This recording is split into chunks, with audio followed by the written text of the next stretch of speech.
Le slasher 1, voire le sous-genre le plus connu du cinéma d'horreur, le concept est simple, un gros monstre vilain pas beau qui poursuit un groupe d'adolescents dans le but de les zigouiller. Et on en a bouffé des films de ce style, Vendredi 13, Freddy, Maniac, Slumber Party Massacre, Halloween, bref la liste elle est longue sauf que justement elle est peut-être même trop longue. Film pas fou, budget ridicule, suite toujours plus mauvaise les unes que les autres, le genre a connu son âge d'or mais s'essouffle fin des années 80, début 90. Sauf qu'en 96, un film sort. Film d'horreur. Non, non, tu sais bien que ça m'énerve. C'est toujours le même scénario, toujours le même débile mental qui poursuit une petite minette au gros sein qui se planque dans sa chambre au lieu de s'enfuir. C'est consternant. Scream est un véritable phénomène. Réalisé par Wes Craven, le papa du premier Freddy, La colline à des yeux ou encore La dernière maison sur la gauche, cette fois il tape très fort en nous pondant un énième slasher certes, mais un slasher méta. Lui, il sait que des films du genre on en a vu des tonnes et il n'hésite pas à justement jouer avec les attentes du spectateur pour mieux le surprendre. Scream c'est une véritable satire du cinéma d'horreur de l'époque. Et même encore d'aujourd'hui. Mais c'est aussi un hommage à celui-ci, et son énorme succès va alors redonner vie à un genre qu'on pensait éteint en créant la vague du néo-slasher. Énormément de films vont sortir, Urban Legend, Cherry Falls, Bloody Murder et également le film qui nous intéresse ici, Souviens-toi l'été dernier. Avec ses 17 millions de budget, il en rapportera 125, on aura le droit à une suite au cinéma, un direct ou DVD, des parodies et une série sur Prime Video. Et justement avec la sortie prochaine du nouvel opus, je me suis dit que ce serait bien de revenir sur toute la franchise depuis le début. Alors enfilez vos lunettes de soleil, maillot de bain, prenez votre meilleure bouteille de Sky, mais enfin bref, on est parti. Bon, étant donné que j'ai déjà fait une vidéo sur le premier film, je vais essayer de pas trop me répéter. Après vous pouvez aussi voir cette partie comme une sorte de remake ou de director's cut ou de remaster. Le film commence de nuit sur une falaise et on y voit ce gars et retenez-le parce qu'il est vraiment important. Ensuite on découvre le cadre de l'histoire, une petite ville de pêcheurs ayant pour nom Southport. Tous les ans il y a organisé le festival du poisson parce que le poisson c'est trop bon. Ouais, c'était déjà pas la meilleure à l'époque celle-là. Pendant ce festival est élue une Miss qu'on va appeler ici Miss Carp parce que honnêtement je suis un connard et ça me fait rire. On découvre alors Julie, notre protagoniste, c'est le perso principal et elle est jouée par l'actrice de Ghost Whisperer. Alors oui tout le monde le sait, mais c'est toujours bien de le rappeler. On a aussi Barry et je pense qu'on a rarement vu des persos aussi vénères et à cran, vous allez voir c'est un truc de ouf. Évidemment on a Ray dont l'acteur a joué dans le live action Scooby-Doo et juste pour ça il a mon respect. Et bien sûr comment ne pas parler d'Hélène interprétée par Sarah Michelle Gellar. Et depuis la dernière vidéo, figurez-vous que je peux toujours pas saquer son personnage de meuf hautaine là. Ah, et puis vous savez quoi? Faut que je me ressaisisse, je peux pas être un incel toute ma vie. Quelle connasse! Non, j'y arrive pas. Mais enfin, blague à part, cette année c'est bien elle, Miss Carp. Eh bien, Bob, dès la fin de l'été, je partirai m'installer à New York, où j'ai bien l'intention de devenir une authentique actrice. Bon, c'est la fête, tout le monde boit, tout le monde est content, même moi je vous jure je suis plus aigri, sauf que sur le chemin du retour, ils percutent un mec. Ils vont donc avoir un comportement plus que responsable et vont appeler le jeter à la flotte. Et puis, Ellipse, on se retrouve un an plus tard, notre bande de potes s'est séparée. Julie, alors à l'université, décide de venir passer des petites vacances tranquilles chez sa mère dans son village natal. Mais elle va très vite recevoir une lettre bizarre. Celle-ci dit « Je sais ce que tu as fait l'été dernier ». Alors en panique, elle va réunir la bande pour en savoir plus sur cette histoire. On redécouvre alors tout le monde, à commencer par Hélène qui entre-temps est sûrement devenue une actrice. Une très grande actrice. Ray, lui, est devenu pêcheur et Barry, on sait pas trop, mais il est toujours aussi vénère qu'avant. Vous devriez vous regarder dans une glace parfois, on dirait qu'un seau de merde vous est tombé dessus. Oh les bâtards! Ils vont tous très vite penser que ce mot, il est d'un mec qui s'appelle Max et qu'il voudrait simplement les faire flipper. Même si bon, pour ça, hein, j'ai ma propre méthode. Ouais. Ouais. Oh putain! Sauf que ça peut pas être Max puisqu'il se fait tuer juste après par un mystérieux tueur équipé d'un crochet. Et le soir même, c'est Barry qui se fait attaquer par le même type qui se révèle être en fait Mister X parce que... pourquoi pas? Bonjour tout le monde. Barry est donc hospitalisé, pendant ce temps, Julie et Hélène vont enquêter sur les gars que nos protagonistes ont écrasés l'été dernier. Et elles vont découvrir qu'il s'agit d'un homme du nom de David Egan et que sa sœur, dont l'actrice a joué dans ce chef-d'œuvre, est toujours vivante. Elles sont parties à sa rencontre et ont découvert 2-3 petites bricoles dont on reparlera plus tard parce que de 1, suspense et de 2... watch time. Le soir même, Mister X va rentrer chez Hélène en prenant bien le temps de fermer la porte parce que tuer des adolescents c'est ok mais le chauffage ça coûte cher quand même. Et il va lui couper les cheveux. Entre temps, Julie va découvrir le cadavre de Max dans sa voiture et quand les autres vont aller voir par eux-mêmes, eh bien il n'y a plus de cadavre. Par contre, vu que c'est le festival du poisson, Hélène va devoir participer au défilé accompagnée de Barry au cas où Mister X serait dans la foule. Et justement, il va courser un mec en pensant que c'est lui, sauf qu'en réalité, c'est juste un pauvre vieux sans défense. Barry, par pitié, calme-toi. Et pendant ce temps, Julie va capter qu'elle s'est trompée depuis le début. Pour faire simple, David Egan s'est fait tuer. Et justement, en réalité, le gars qu'ils ont écrasé au début, c'est son tueur. Voilà, hein, il faut le savoir. Ah oui, et entre temps, Barry et Hélène se sont fait tuer, mais on s'en fout puisque c'est le climax du film et Julie a enfin compris la vérité, la vraie, la seule, l'unique, la vérité. Roulement de tambour, le gars qu'ils ont écrasé et jeté à la flotte, c'est Ben Willis, un pêcheur extrêmement charismatique et qui est bien décidé à se venger. Grâce au pouvoir du scénario, Julie et Ray vont réussir à s'en débarrasser. Tout est bien qui finit bien et puis ellipse, encore. On se retrouve un an après, on apprend que notre protagoniste est devenu grave forte en cours et que tout roule. Et allez hop, jumpscare. Je sais pas pourquoi, je sais pas comment, mais jumpscare.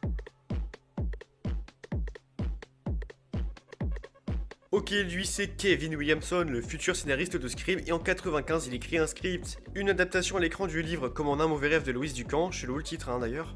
Non, je sais bon, j'arrête. Roman racontant l'histoire d'une bande d'adolescents qui, après avoir écrasé un enfant, décident de faire un pacte, garder le silence sur ce qui s'est passé cette nuit-là, mais ils seront l'année d'après rattrapés par leurs conneries. Finalement, le script de Williamson sera mis au fond du tiroir puisque les studios s'en foutent complètement, mais avec l'arrivée de Scream en 96 et la remise au goût du jour du slasher, le projet sera complètement déterré et les droits seront rachetés par la Mandela Pictures. Société que vous connaissez sûrement pour des films tels que Donnie Brasco, Sleepy Hollow, ainsi que Wild Things 1, 2, 3 et Wild Things Foursome, du grand cinéma. Je savais même pas qu'il y avait eu des suites à ce truc-là. Histoire de surfer sur le succès de Scream, on réécrit un peu le scénario original afin de pouvoir le slasheriser. Deux grands changements sont alors faits concernant l'œuvre originale. L'action se passe maintenant dans une ville de pêcheurs, Southport, et par conséquent ça entraîne bon nombre de modifications. Ici, contrairement à l'œuvre originale, le tueur, ou du moins le fauteur de troubles, n'est pas un vétéran du Vietnam décidé à venger la mort de son fils écrasé, mais bien un tueur venant de se faire renverser par une bande d'ados complètement bourrés. Ici, il est habillé d'un long manteau de cuir, équipé d'un crochet, et est en fait inspiré d'une légende urbaine des USA, celle du Hookman, une sorte de silhouette équipée d'un crochet qui s'en prendrait au couple en voiture la nuit. Une chance pour moi, je suis épargné, hein, j'ai pas de meuf et pas le permis.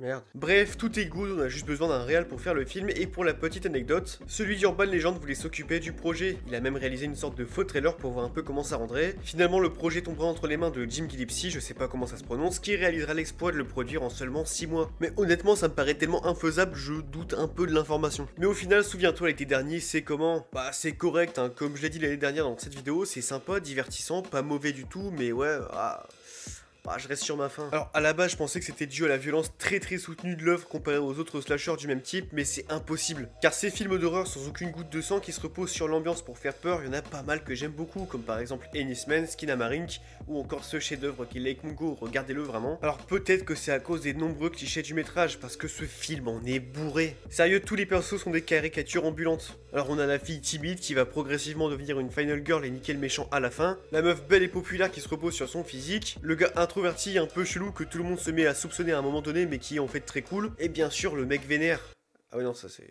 Non, ça c'est que Maryse. Pareil pour le tueur, mis à part son arme, le crochet, y a pas grand chose d'original. Il est grand, imposant, a une certaine aura, paraît inarrêtable, se téléporte et il arrive évidemment à rattraper en marchant une meuf qui court 15 fois plus vite que lui. Alors c'est du déjà vu, hein, mais ça a le mérite de fonctionner. La preuve, ce tueur est devenu quand même assez culte avec les années. Mais tout comme j'ai déjà dit ici, c'est pas non plus ça le problème parce que très souvent les clichés dans les slashers, bah je m'en fous. Quand je regarde ce type de film, comme beaucoup, je suis beaucoup moins exigeant qu'avec d'autres œuvres. Après là je chipote, hein, mais ce premier film, je l'ai quand même vraiment bien aimé. Il a le mérite d'avoir pas mal de qualité, c'est la plupart du temps pas trop mal écrit, ce qui est bon à noter quand on connaît la réputation qu'ont les slashers de nos jours. Les acteurs sont corrects et font le taf, et le tueur Ben Willis c'est bien charismatique. Sa première apparition est réussie, ça fout les jetons, bien joué les mecs. Si vous me suivez depuis un moment, vous le savez, ce que j'adore dans un film par-dessus tout, c'est son ambiance, les sentiments qu'il essaie de me transmettre, et là justement, l'ambiance du film elle me fait énormément penser à celle de Scream, le mood de l'été que tu passes avec tes potes, la paranoïa, le mystère et cette vibe un peu années 2000, ça marche super bien sur moi. Mais enfin, parlons-en des références à Scream, parce que les deux films sont très souvent comparés, et en vrai je comprends pourquoi. Même scénariste, même période de sortie. Dans la forme, oui, je suis d'accord, ça se ressemble pas mal, hein. Comme j'ai dit juste avant, on retrouve ici beaucoup cette ambiance été entre potes, mystère, paranoïa, alcool et un vrai enjeu sur l'identité du tueur. Mais ça reste des thèmes récurrents dans les slashers, et s'il y a bien un film dans Souviens-toi l'été dernier s'inspire beaucoup, c'est Le Bal de l'horreur. Sorti en 80, on y suit l'histoire d'un groupe de gamins qui vont sans faire exprès tuer une de leurs camarades. Parce que oui, hein, c'était déjà courant à l'époque. Sauf que surprise, 6 ans plus tard, alors que les mêmes gamins s'apprêtent à aller à leur bal de promo, ils reçoivent tous un appel d'une personne mystérieusement mystérieuse. Ils comprennent alors que ce jour-là, quelqu'un ou quelque chose les a vus, et que maintenant il est temps pour eux de payer pour ce qu'ils ont fait. Alors je sais que c'est ultra culte et connu, mais si certains d'entre vous l'ont pas vu, foncez, c'est plutôt cool. Il y a notamment Jamie Lee Curtis qui à l'époque ne jouait pas encore dans des films de merde, mais surtout il y a Leslie Nielsen,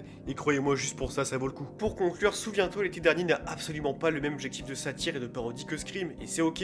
Ici on est juste sur un film qui malgré ses petits défauts reste très sympa et divertissant. Évidemment à sa sortie c'est un très gros succès, il engendre plus de 125 millions, et vous le savez comme dans 99,9% des cas, quand un film fonctionne, on fait des suites. Et cette suite commence avec une scène où Julie décide d'aller se confesser dans une église. Mais OMG, elle se fait attaquer par un homme qui se révèle être Ben Willis, le tueur du premier film. Sauf que tout va bien, puisqu'il s'agit en fait d'un cauchemar. Notre protagoniste étant en fait atteinte d'un sévère syndrome post-traumatique. Elle fait donc énormément de mauvais rêves, ce qui réussit donc l'exploit de rendre quasiment cohérent le tout dernier jumpscare du précédent film. Donc bah ouais, bien joué. On découvre alors ce qu'est devenu Julie. De retour à l'université, ses notes sont en chute libre, ce qui crée du coup une nouvelle incohérence avec cette scène dans le premier. Oui, je fais partie des meilleurs étudiants. Elle est complètement trop Romain et refuse de revenir à nouveau à Southport, qui est quand même son village natal pour rappel. Elle vit une relation à distance compliquée avec Ray, un des seuls survivants du premier film, et bien sûr un énorme casse-couille lui tourne autour, j'ai nommé Will. Ce qui me permet de faire une merveilleuse transition pour présenter les nouveaux personnages, et on commence avec Carla, la coloc, qui sort avec Tyler, et lui c'est vraiment le mec le plus malchanceux du monde, puisqu'à chaque fois qu'il a à 2 doigts de serrer sa meuf, il y a un truc qui l'en empêche. Bref, Julie et Carla vont recevoir un appel de leur radio qui leur propose de gagner un voyage offert aux Bahamas, à condition de répondre correctement à une question. Évidemment, nos persos y vont, et arrivés là-bas, tombent sur...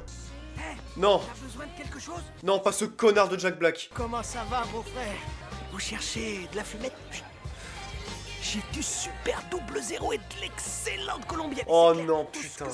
Une fois à l'hôtel, le réceptionniste les informe qu'ils viennent d'arriver en pleine période de hors-saison, et que par conséquent ils ne seront que 5 à pouvoir s'occuper d'eux pendant leur séjour. De son côté, Ray assiste à la mort de son pote, et tout ça du crochet de Mr. X à l'heure de retour. Il comprend donc que quelque chose se trame, et décide de partir rejoindre les autres aux Bahamas, et évidemment ce bouffon y va en bus. J'ai pas mon permis. T'as pas ton permis, t'as qu'à merde.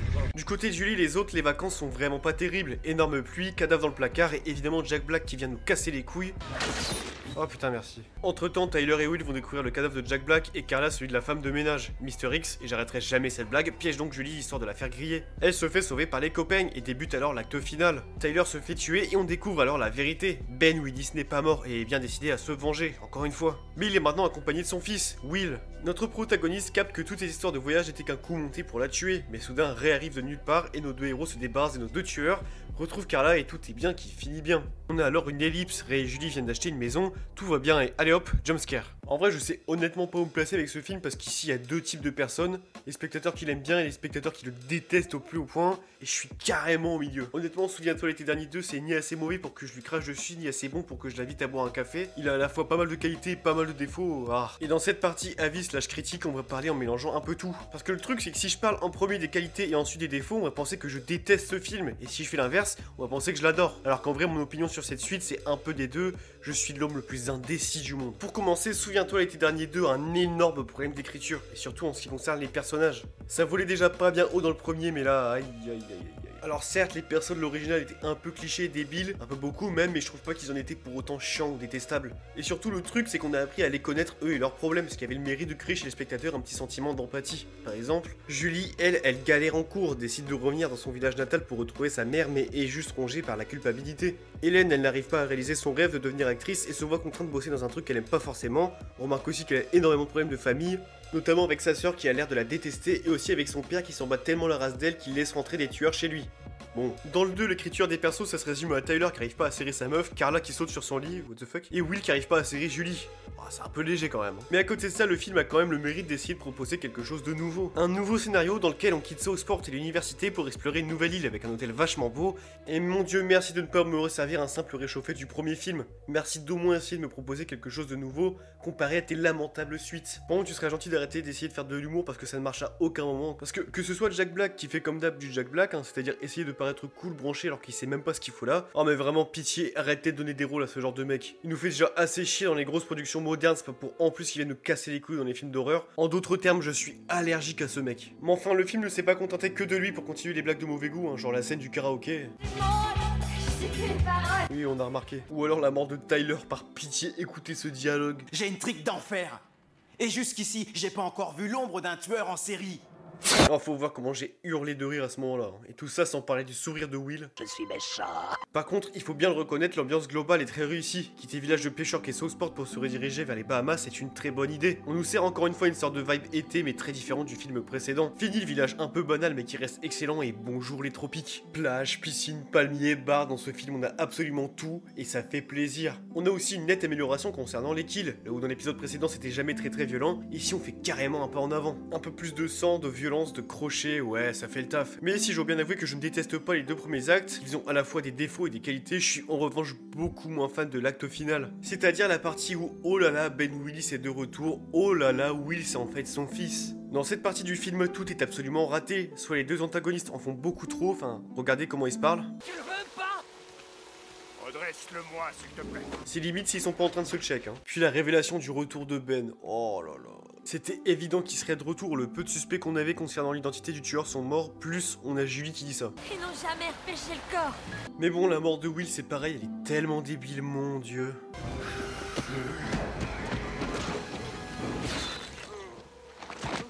Oh là là. Mais enfin, avec son budget de 24 millions, Souviens-toi l'été dernier 2 rapportera dans le monde entier à peu près 84, ce qui est pas trop mal. Ah, j'en ai déjà marre. Souviens-toi, l'été dernier 3 débute dans une petite ville du Colorado où un groupe d'amis décide de passer du bon temps dans une fête foraine. Et quand je parle de passer du bon temps, je veux évidemment parler de simuler l'attaque d'un tueur en série et accidentellement tuer un pote. Ah, vous sentez les persos absurdement débiles? Ouais, moi aussi. Qui a déplacé les matelas? Bah, je sais pas, peut-être quelqu'un qui s'est dit que ça pouvait potentiellement gêner, espèce de connard. Bref, après ça, nos persos se réunissent tous autour d'un feu et concluent un pacte. Faire croire que la mort de leur pote n'était pas du tout de leur faute, mais bel et bien de celle du tueur au crochet. Et concernant nos persos, les voici. On a Humber, dont l'actrice a joué dans énormément de téléfilms de Noël, mais aussi dans... Attends, putain, mais c'est quoi ça? Really big. Un film d'horreur avec des punaises géantes qui bouffent des gens. Ah voilà, ça c'est un bon concept. On a aussi Colby qui est un peu le nouveau Barry du film, mais en un peu moins vénère, et surtout il a joué dans... Oh non, putain. Comment oublier Zoé qui est... qui est Zoé, bravo. Et enfin Roger qui... Bon, les persos de ce film de merde sont ultra vides et chiants, je peux pas faire mieux là. Bref, on se retrouve comme d'hab un an plus tard et Humber se pointe à une fête où elle découvre que, oh là là, Colby l'a trompé avec d'autres meufs, c'est un connard. Après, hop là, on a une scène où un flic qui ressemble beaucoup trop à Val rassure notre protagoniste en lui disant que si elle a besoin de parler à quelqu'un, elle peut s'adresser à lui. Alors je veux dire, si jamais t'as envie de parler, de te soulager d'un poids, appelle-moi. Il a pas dit bonjour. Juste après, Humber, seule chez elle, se réveille en pleine nuit et découvre que, oh mon dieu, un malade lui a envoyé plus de 50 messages disant je sais ce que tu as fait l'été dernier. Évidemment, quand ce genre de truc arrive, il faut rester très prudent. Méfiez-vous, c'est un conseil d'amis que je vous donne. Elle va donc voir Zoé pour savoir si elle aurait parlé de l'accident à quelqu'un et... J'ai rien dit à personne. En gros, tout le monde va se réunir pour essayer de percer le mystère, mais personne n'a rien dit. Plus tard, Roger sera retrouvé mort chez lui avec un crochet aux alentours et évidemment, Walt va retenter une approche avec Humber. Rassure-toi, tout ça c'est terminé. Rentre chez toi. Je t'appellerai. D'accord, parfait. Si j'ai d'autres questions, bien sûr. Ouais. Oui. Oh là là, c'est pas possible. Lance, un mec qui ressemble à Jesse Pinkman, va ensuite rejoindre le groupe. Colby va se faire attaquer par Mr. X et son crochet, et on est maintenant le 4 juillet. Ça fait un an que leur pote est mort, et après 1h10 de film, le tueur se réveille enfin et passe à l'action. Zoé, Colby et Walt meurent, et on est au climax. On découvre alors que le tueur... qui se révèle être en fait Mr. X. Le soir même, Mr. X va où Mr. X, crochet de Mr. X, Mr. X. Je rigolais à la base les mecs. Bon, Humber et Lance vont réussir à tuer ce truc, et puis Ellipse. Ah, je l'ai déjà, je me répète. Un an plus tard, notre protagoniste roule dans le Nevada, son pneu crève, et puis hop, jumpscare. Bon, vous l'aurez compris, c'est de la merde. Hein. Si le deuxième film avait pas mal de défauts, mais aussi quelques qualités, ici on a vraiment pas mal de défauts et très peu de qualités. Mais il y en a quand même. Bon, déjà, le réalisateur Sylvain White est français. Il a notamment travaillé sur des clips, des courts-métrages, pas mal d'épisodes de séries, a collaboré avec des acteurs qui sont absolument pas problématiques et a réalisé des films tels que... Oh non, il y a des trucs que je peux pas tolérer. Non, c'est... Ah non, mais ça, pour moi, c'est limite un crime envers l'humanité, hein, et je suis très sérieux. Plus sérieusement, le film a quelques qualités. Déjà, visuellement, c'est pas atroce, alors c'est très amateur, mais ouais, hein, perso, ça m'a pas plus dérangé que ça. Mais je peux comprendre que ça déplaise. Il y a même quelques plans que je trouve intéressants, genre lui, là, c'est... Bon... Ça va. En fait, je sais pas pourquoi, mais ça me rappelle de fou l'ambiance qu'avait le tout premier Terrifier. Et à chaque fois que je regarde cet opus, j'ai la sensation ultra chelou de regarder un film piraté sur un CD-ROM. Comme beaucoup, mes parents avaient ces espèces de trucs, des sortes de pochettes pour ranger des disques, et comme beaucoup, ici en l'occurrence, ça servait soit à ranger mes DVD Scooby-Doo, parce que je perdais les boîtes, hein, ils rigolaient pas, c'est un vrai trauma dont je vous parle, soit ça servait à ranger les films pirates. Enfin, je veux dire téléchargés. Alors des fois, je prenais un disque et je tombais sur un truc cool. Ah, c'est nouveau ça. Et d'autres fois, je tombais sur des téléfilms à l'atmosphère trop bizarre, mais vraiment. Donc souviens-toi, l'été dernier 3, tu gagnes 1 point par nostalgie. Et puis honnêtement, même si le film est vraiment pas bien, pour une suite de films cultes sortis en direct ou DVD, il y a vraiment bien pire, hein, comme Hellraiser par exemple, qui a atteint vraiment des sommets dans l'art de faire des films de merde. Il faut quand même parler des nombreux changements qui sont ici faits, et le plus flagrant quand on lance le visionnage, c'est les personnages. Fini Julie James et bonjour Humber Williams, et d'un côté, ce changement il est vraiment pas plus mal. Parce que oui, hein, tout n'était pas parfait avec elle, mais tout était conclu. Elle a plus ou moins réussi à se défaire de son traumatisme, à même emménager avec son mec dans une belle maison, et ben bravo. Cette saga aura au moins eu les couilles de lâcher son meilleur perso avant de commencer à faire n'importe quoi avec. Enfin du moins pour l'instant, mais on va attendre le prochain film, hein. Et évidemment je suis très confiant, haha non. Alors oui, hein, je me doute bien que ici on est sur un direct ou vidéo, dans tous les cas on aurait sûrement pas pu l'avoir l'actrice à cause du budget, mais écoutez, je pars du principe que quitte à faire de la merde, autant le faire avec des nouveaux personnages. Comme ça au moins on gâche pas les anciens. Par contre le problème c'est qu'ici vous vous en doutez, mais l'écriture du métrage est encore pire que dans les précédents, et par conséquent les persos sont nuls. Ils ne racontent rien comme tout le film de manière générale. On se contente de reprendre ce qui a déjà été fait mais en moins bien. À aucun moment je me suis inquiété pour quelqu'un, et pire que ça encore, à aucun leur mort ne m'a fait quelque chose. Rien, même pas un peu d'aigle, que du vide. C'est terrible. En fait les persos sont tellement vides que je peux même pas m'énerver contre eux et être content quand ils crèvent, c'est... Putain. Mais maintenant, parlons du sujet qui fâche, le traitement du tueur. Et c'est abominable. Mais vraiment, c'est abominable. Le Fisherman, et oui, j'ai décidé de l'appeler par son vrai nom parce que j'estime que le film l'a assez massacré comme ça, hein, je vais pas en rajouter une couche. En vrai, le Fisherman, c'est clairement pas le meilleur tueur du game des slashers, hein, je pense qu'on est tous d'accord pour dire qu'il y a mieux ailleurs. Son look est sympa et iconique, pareil pour son arme, c'est cool, mais ça invente rien, il reprend juste des codes qui ont bien marché, et c'est ok. Mais surtout, ce qui frappe, c'est son aura, il est grand, imposant, marche vite, bref, c'est le genre de mec que t'as pas vraiment envie de croiser. Dans ce troisième opus, il a été massacré, hein. Pour commencer, il paraît quand même bien plus petit, il a donc bien perdu son côté un peu armoire à glace, et d'ailleurs, faut dire que la mise en scène ne le met pas du tout en valeur. En témoigne la scène où il attaque Humber sur une télécabine, mon dieu, c'est... Non. Mais bien sûr, le grand changement le concernant dans ce troisième opus, c'est le fait qu'il soit devenu un mort-vivant. Une sorte de créature fantastique traquant les adolescents pendant l'été. Alors autant j'aime bien le concept de je deviens littéralement la légende urbaine que j'imitais à la base, autant ici ça ne marche pas du tout. Déjà dans le film, à proprement parler, c'est raté parce qu'on va faire genre que le film et son intrigue vous a intéressé. Donc vous avez passé tout le métrage à vous demander qui était le tueur et pourquoi il a agi ainsi. Vous avez donc émis plusieurs hypothèses, dont celle du shérif qui souhaite venger la mort de son fils, parce que oui, hein, le gars du début qui est mort c'était son fils. Sauf que non, le film a décidé de nous répondre un très gentil « ta gueule c'est magique ». Franchement, s'il y avait eu des éléments un peu fantastiques tout au long du film, ça aurait été un peu pauvre, mais on aurait pu expliquer le changement de ton pour de l'horreur plus surnaturelle. Mais là, ça arrive littéralement dans les 10 dernières minutes. C'est comme si pendant le climax de Scream, on se rendait compte que Ghostface c'est une créature cosmique, genre Lovecraftienne. Bon, pour le coup, j'abuse un peu, mais l'exemple me fait pas mal rire. Ce qui marche avec le côté fantastique de Freddy, c'est que dès le début, on te fait comprendre que c'est pas juste un simple humain et qu'il a des pouvoirs surnaturels. Pareil pour Art. Dès les débuts du perso, on a toujours eu ce côté surnaturel avec l'idée qu'il est une sorte de démon parmi tant d'autres dans son univers. Mais là, ça sort vraiment de nulle part, et pire que ça, on s'en sert comme d'une banale excuse pour expliquer tous les trucs un peu bizarres et incohérents qu'on vient de voir. Ce côté fantastique, il aurait fallu en réalité l'introduire dès le premier film pour pas que ça paraisse ultra forcé. Bref, souviens-toi l'été dernier 3, encore énormément de défauts, mais je vais pas rester dessus pendant 10 ans, donc pour conclure, c'est honnêtement pas la pire suite en direct ou DVD que j'ai vu, mais même si les deux premiers étaient pas des chefs-d'œuvre, cette suite ne reste pas moins ultra décevante. Je déteste les séries. Enfin, non, j'abuse, mais en tout cas, j'ai énormément de mal avec ce format. Devoir s'impliquer dans des histoires qui durent plusieurs centaines de saisons et des milliards d'épisodes, j'y arrive tout simplement pas. Et pas que les séries, hein, les animes et mangas qui soient fleuve ou court, je n'en peux plus. Il y a toujours un moment où soit je me fais trop chier, soit je suis découragé par le nombre d'épisodes qui me reste à regarder, soit j'aime bien ce que je regarde, mais je sais pas pourquoi, si je me force pas à lancer le visionnage de la suite, je ne vais jamais reprendre. Par exemple, hein, comme beaucoup, j'avais plutôt bien aimé Squid Game à l'époque où c'est sorti, mais une fois la deuxième saison arrivée, impossible de la regarder. Absolument aucune motivation, et pourtant j'avais envie, hein. Je voyais plein d'édits et de mèmes, mais une fois sur la page d'accueil, oh,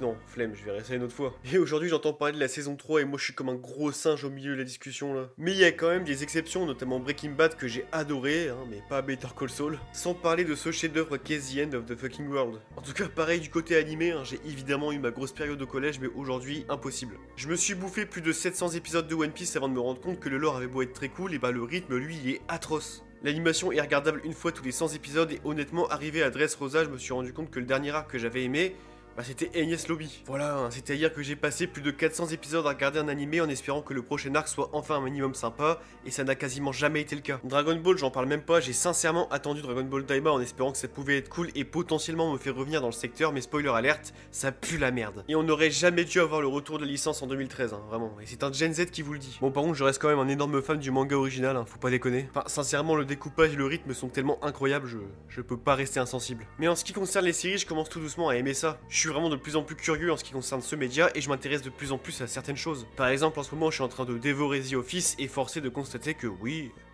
c'est marrant, oui. Moi, je sais.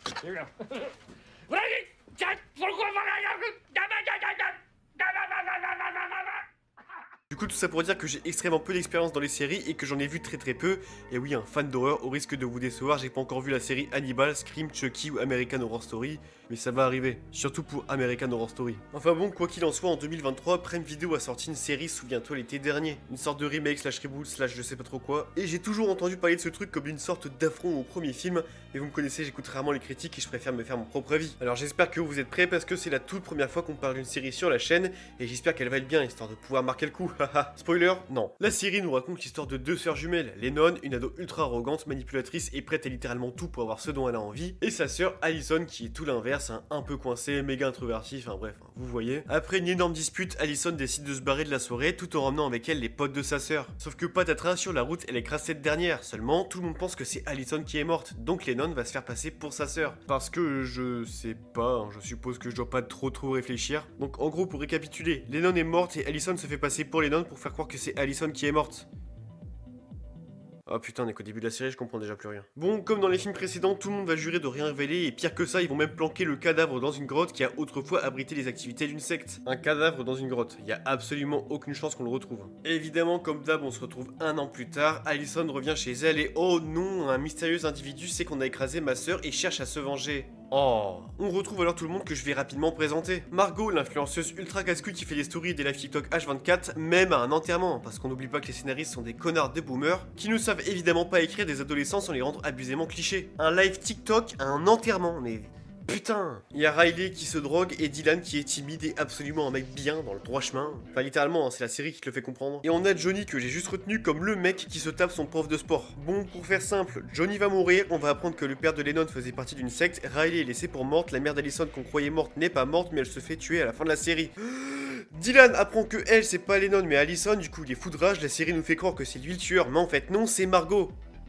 Oh, mais quel retournement de situation. Dès le début, elle savait que Allison avait volé l'identité de sa sœur. Elle a donc tué plein de gens innocents afin de foutre la pression à notre protagoniste pour qu'elle avoue sa supercherie. Mon dieu, ce que c'est à chier. Margot poignarde Dylan et Allison pour prouver son amour envers cette dernière et accessoirement protéger son secret, dénonce Dylan comme étant le tueur depuis le début. Se termine alors cette série de merde, et tant mieux. C'est une catastrophe. Autant le troisième opus il était mauvais, autant la série elle touche vraiment le fond. Bon, déjà pour ce qui est des qualités, il n'y a pas eu de saison 2 et c'est bien, hein. Ensuite, pour avoir regardé en VF et en VO, franchement les deux versions sont vraiment pas trop mal. Les comédiens de doublage sont efficaces et les acteurs sans forcément être transcendants sont assez cool. Pas incroyable hein, mais ça fait le taf hein. Non, le problème c'est les personnages en eux-mêmes hein. Parce que même si dans les films précédents je me plaignais que c'était des clichés, là c'est 1000 fois pire. Mais sérieux, c'est trop grave. Entre le père qui en a rien à foutre de la mort de sa fille, ta sœur est morte. Wow, c'est pas grave, t'as qu'à prendre sa place. L'autre connasse qui lance un live pendant des funérailles. Je tenais à vous dire qu'il faut penser à tous nos morts. Non mais sérieux là, rendez-moi Hélène, je suis désolé. Ou encore celle qui balance des animaux morts par la fenêtre. Vas-y, j'ai même plus les mots. Globalement, même si dans les films de merde je ressens des émotions, hein, comme par exemple de la colère, du dégoût ou plus simplement l'envie de me foutre en l'air, ici j'en ai juste rien eu à foutre. Pendant le visionnage des 8 épisodes, je n'ai jamais réussi ne serait-ce qu'à rentrer un tout petit peu dans le délire. C'est simple, souviens-toi l'été dernier, c'est typique de tout ce que je déteste dans une série. Personnages et scénarios incohérents et merdiques. J'ai attendu des heures pour avoir des réponses à mes questions, tout ça pour qu'on me crache à la gueule à la fin. Parce que si, finalement il y a un truc que j'ai ressenti avec ce produit, c'est qu'on s'est foutu de ma gueule. Y a rien, c'est mou, c'est chiant, c'est nul. On a juste pris le titre d'un film culte, on l'a collé sur une série pour ados débiles et on te le vend dans les trailers comme une série dynamique et pleine de tension et de mystère. Mystère dont pour la plupart on n'aura jamais de réponse puisque Amazon a annulé le projet d'une potentielle saison 2. Et on va pas pleurer. Du coup dommage, hein, on saura jamais comment Riley a survécu, quel était le fin mot de l'histoire concernant la secte et où Clara a disparu. Sans parler de l'absence du Fisherman. Hein. Et oui, ils ont fait une série Souviens-toi l'été dernier sans le tueur de Souviens-toi l'été dernier. Vous imaginez, hein, c'est comme si je faisais une série Scream sans Ghostface, un Halloween sans Michael Myers ou un Vendredi 13 sans Jason. Bon, en vrai, pour la série Scream, je troll, hein, je sais pas comment ça rend. Faudra que je regarde. Mais bref, c'est-à-dire qu'on nous enlève un tueur ultra culte pour nous mettre juste un bouc habillé en noir à l'épisode 7. Il y a 8 épisodes pour rappel. Et le pire, c'est qu'on le voit qu'une fraction de seconde. Je veux dire, sérieux, c'est quoi ce choix de merde là? Bon, après, je vais arrêter de m'acharner sur cette merde parce que honnêtement, elle n'en vaut même pas la peine. Je ne recommande ce truc à absolument personne et par pitié, ne payez pas Prime Video pour regarder cette horreur. Bon, comme beaucoup d'entre vous, je suppose, j'ai énormément hâte d'être mercredi, de m'asseoir dans mon siège de cinéma et de découvrir ce nouvel opus de Souviens-toi l'été dernier, même si évidemment je suis aussi ultra sceptique. J'espère me tromper en pensant qu'il ne s'agira là que d'un vulgaire plagiat de Scream 5, hein, qui était déjà lui bien naze. Hein. Enfin bon, ça, seul l'avenir nous le dira. Sur ce, bonne journée ou bonne séance ou bonne nuit, je sais pas, moi je retourne pioncer.